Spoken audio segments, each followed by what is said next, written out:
স্বাগতম গুরুকুল ইউটিউব চ্যানেলে।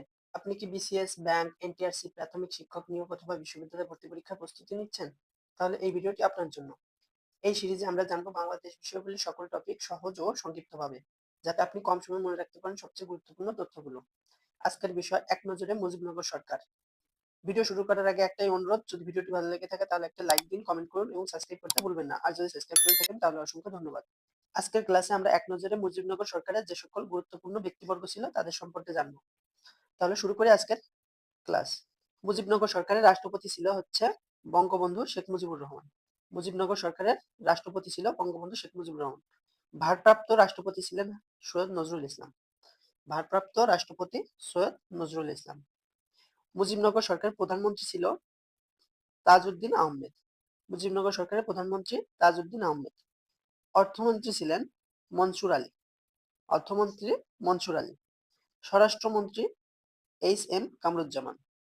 স্বরাষ্ট্রমন্ত্রী ছিল এইচ এম কামরুজ্জামান। প্রধান সেনাপতি ছিলেন এম এ জি ওসমানী। প্রধান সেনাপতি এম এ জি ওসমানী। এখন আমরা মুজিবনগর সরকার থেকে চাকরি এবং অন্যান্য পরীক্ষায় এমসিকিউ আকারে যে ধরনের প্রশ্ন আসতে পারে সেগুলো একটু দেখে নিব। বাংলাদেশের প্রথম সরকার আনুষ্ঠানিকভাবে গঠিত হয়েছিল কত তারিখে? বাংলাদেশের প্রথম সরকার আনুষ্ঠানিকভাবে গঠিত হয়েছিল 17 এপ্রিল 1971 সালে। দ্বিতীয় নম্বর প্রশ্ন, স্বাধীন বাংলাদেশের ঘোষণাপত্র কবে পাঠ করা হয়? স্বাধীন বাংলাদেশের ঘোষণাপত্র পাঠ করা হয় 10 এপ্রিল 1971 সালে। তৃতীয় নম্বর প্রশ্ন, বাংলাদেশে কখন প্রথম প্রেসিডেন্ট পদ্ধতি সরকার গঠিত হয়? বাংলাদেশের কখন প্রথম প্রেসিডেন্ট পদ্ধতি সরকার গঠিত হয়? এটা হচ্ছে 1975 সালে। বাংলাদেশে 1975 সালে প্রেসিডেন্ট পদ্ধতির সরকার গঠিত হয়। চতুর্থ নম্বর প্রশ্ন, বাংলাদেশের প্রথম অস্থায়ী রাজধানীর নাম কি? বাংলাদেশের প্রথম অস্থায়ী রাজধানীর নাম মুজিবনগর। 5 নম্বর প্রশ্ন, গণপ্রজাতন্ত্রী বাংলাদেশ সরকারের প্রথম প্রধানমন্ত্রী কে ছিলেন? গণপ্রজাতন্ত্রী বাংলাদেশ সরকারের প্রথম প্রধানমন্ত্রী ছিলেন তাজউদ্দিন আহমেদ। 6 নম্বর প্রশ্ন, বাংলাদেশের প্রথম অস্থায়ী রাষ্ট্রপতি কে ছিলেন? অস্থায়ী রাষ্ট্রপতি ছিলেন সৈয়দ নজরুল ইসলাম। ইনি কিন্তু অস্থায়ী রাষ্ট্রপতি এবং রাষ্ট্রপতি ছিলেন, স্থায়ী রাষ্ট্রপতি হচ্ছে বঙ্গবন্ধু শেখ মুজিবুর রহমান। পরবর্তী প্রশ্ন, বিদেশের কোন মিশনে বাংলাদেশের পতাকা প্রথম উত্তোলন করা হয়? বিদেশের কোন মিশনে বাংলাদেশের প্রথম পতাকা উত্তোলন করা হয়? এটা হচ্ছে কলকাতা। কলকাতায় সর্বপ্রথম বাংলাদেশের পতাকা উত্তোলন করা হয়। এটা হচ্ছে বিদেশি মিশনে। আমাদের পরবর্তী টপিক হচ্ছে কমান্ডারদের নাম।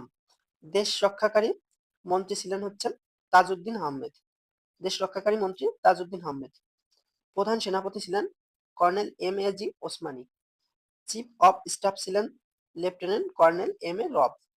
ডেপুটি চিফ অফ স্টাফ ছিলেন group captain A K Khandakar. Z force commander ছিলেন major Ziaur Rahman. S force commander ছিলেন major K M Shafiullah. K force commander ছিলেন মেজর খালেদ মোশাররফ। এখানে জেড ফোর্স, এস ফোর্স এবং কে ফোর্স যে তিনটা ফোর্স ছিল মুক্তিযুদ্ধের সময়, এখানে গ্রুপ ক্যাপ্টেনদের নাম সহজে মনে রাখার জন্য আমরা একটা টেকনিক অবলম্বন করতে পারি। দেখো, জেড ফোর্স কমান্ডার হচ্ছে জিয়াউর রহমান। জিয়াউর লিখতে গেলে কিন্তু আমাদের জেড প্রথম আসে, এজন্য Z force. S force commander major এ major K M Shafiullah. S force commander হচ্ছে মেজর কে এম শফিউল্লাহ। তাহলে শফিউল্লাহ এস দিয়ে শুরু, তাহলে এস ফোর্স। আর কে ফোর্স হচ্ছে খালেদ মোশাররফ। খালেদ লিখতে কিন্তু কে আসে, এই জন্য কিন্তু আমরা মনে রাখতে পারি কে ফোর্স হচ্ছে খালেদ, এস ফোর্স হচ্ছে শফিউল্লাহ এবং জেড ফোর্স হচ্ছে জিয়াউর রহমান। এভাবে কিন্তু আমরা মনে রাখবো। আমাদের পরবর্তী টপিক হচ্ছে বাংলাদেশকে স্বীকৃতি দানকারী দেশ। বাংলাদেশকে স্বীকৃতি দানকারী প্রথম দেশ হচ্ছে ভারত। 6 ডিসেম্বর 1971 সালে স্বীকৃতি দিয়েছিল। বাংলাদেশকে স্বীকৃতি দানকারী প্রথম দেশ হচ্ছে ভারত। স্বীকৃতি দান করেছিল 6 ডিসেম্বর 1971 সালে। বাংলাদেশকে স্বীকৃতি দানকারী দ্বিতীয় দেশ হচ্ছে ভুটান। 7 ডিসেম্বর 1971। বাংলাদেশকে স্বীকৃতি দানকারী দ্বিতীয় দেশ হচ্ছে ভুটান। স্বীকৃতি দান করেছিল 7 ডিসেম্বর 1971 সালে। বাংলাদেশকে স্বীকৃতি দানকারী প্রথম আরব দেশ হচ্ছে ইরাক। 8 জুলাই 1972 সালে। বাংলাদেশকে স্বীকৃতি দানকারী প্রথম আরব দেশ হচ্ছে ইরাক। স্বীকৃতি দান করেছিল 8 জুলাই 1972 সালে।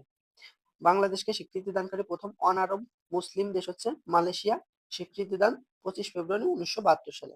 বাংলাদেশকে স্বীকৃতি দানকারী প্রথম অনারব মুসলিম দেশ হচ্ছে মালয়েশিয়া। স্বীকৃতি দান 25 ফেব্রুয়ারি 1972।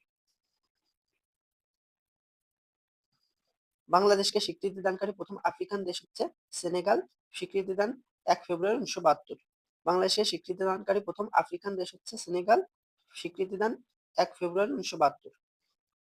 বাংলাদেশকে স্বীকৃতি দানকারী প্রথম ইউরোপের দেশ হচ্ছে পোল্যান্ড, স্বীকৃতি দেন 12 জানুয়ারি 1972।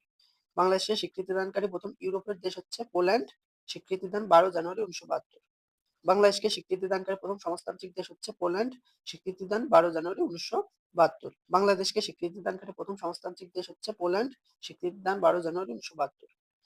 বাংলাদেশকে স্বীকৃতি দানকারী প্রথম আমেরিকান দেশ হচ্ছে কানাডা, স্বীকৃতি দেন 14 ফেব্রুয়ারি 1972।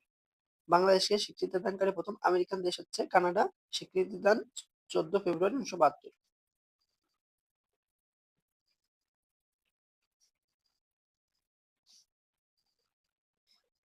পাকিস্তান বাংলাদেশকে স্বীকৃতি প্রদান করে 22 ফেব্রুয়ারি 1974 সালে। পাকিস্তান বাংলাদেশকে স্বীকৃতি প্রদান করে 22 ফেব্রুয়ারি 1974 সালে। যুক্তরাষ্ট্র বাংলাদেশকে স্বীকৃতি প্রদান করে 4 এপ্রিল 1972 সালে।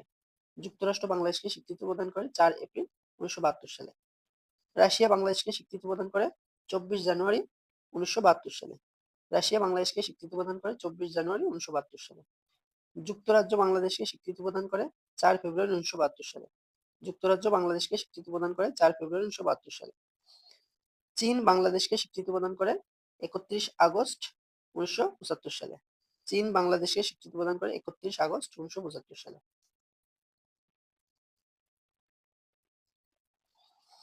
আজকের ক্লাসের সর্বশেষ প্রশ্ন হচ্ছে, সৌদি আরব বাংলাদেশকে স্বীকৃতি প্রদান করে 16 আগস্ট 1975 সালে। সৌদি আরব বাংলাদেশকে স্বীকৃতি প্রদান করে 16 আগস্ট 1975 সালে। তাহলে এই ছিল আজকের ভিডিও। যদি ভিডিওটি ভালো লেগে থাকে তাহলে লাইক দিন, কমেন্ট করুন এবং গুরুকুল ইউটিউব চ্যানেলটি সাবস্ক্রাইব করতে ভুলবেন না।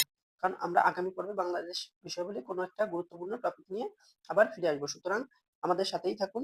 আজ এ পর্যন্তই। সকলের সুস্থতা কামনা করে আজকের মতো বিদায় নিচ্ছি। ধন্যবাদ সবাইকে।